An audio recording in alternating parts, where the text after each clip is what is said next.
Hi, it's David Wadsworth here from XLR8 Performance Coaching. Now, if we want to accelerate your development as an endurance athlete and get you fitter faster, we really do need some precision in our training prescription. And to do that, we need to understand your unique physiological profile as an athlete. Have you ever tried copying your favourite cyclist or favourite athlete's program and found it just didn't work quite as well for you? Well, there are reasons for that. And so what we'll do is have a look at a couple of physiological profiles as an example. Up on the chart here, I've got power output, and in the blue, we're looking at maximum aerobic power, otherwise known as VO2 max, and on top of that, maximum sprinting power.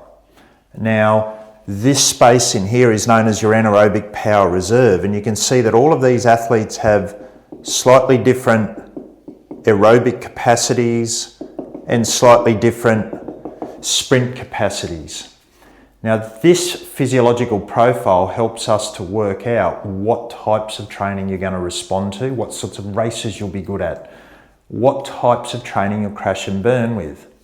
So let's say we look at someone like this guy here who is a speed profile with a really high maximum sprinting power. If you were an endurance profile like this first one and you tried to do the training mimicking your favourite sprint athlete, you would probably not do so well. Why is that? Well, it relates to your genetics and what sort of fibre types you have in your muscle. An endurance profile tends to have a lot of slow twitch muscle fibres that are made for long distance work. Whereas your speed profile tends to have a lot more fast twitch fibres, and particularly 2X fibres, which makes them very quick over short distances.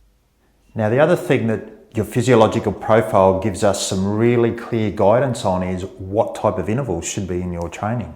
Should they be short and punchy? Should they have long recoveries? Should they be longer efforts? 2 minutes, 5 minutes, 20 minutes. It really does inform the way that we do everything so that you will get your best response and accelerate your development. The other thing profiling does is gives us a really good idea of how much load you can tolerate and what your recovery times will be. It could be recovery between intervals, or we could be talking recovery from a particular session. Would that take you 1 day or 3 days to get over? So physiological profiling is a really big part of top-level endurance coaching and on top-level endurance performance.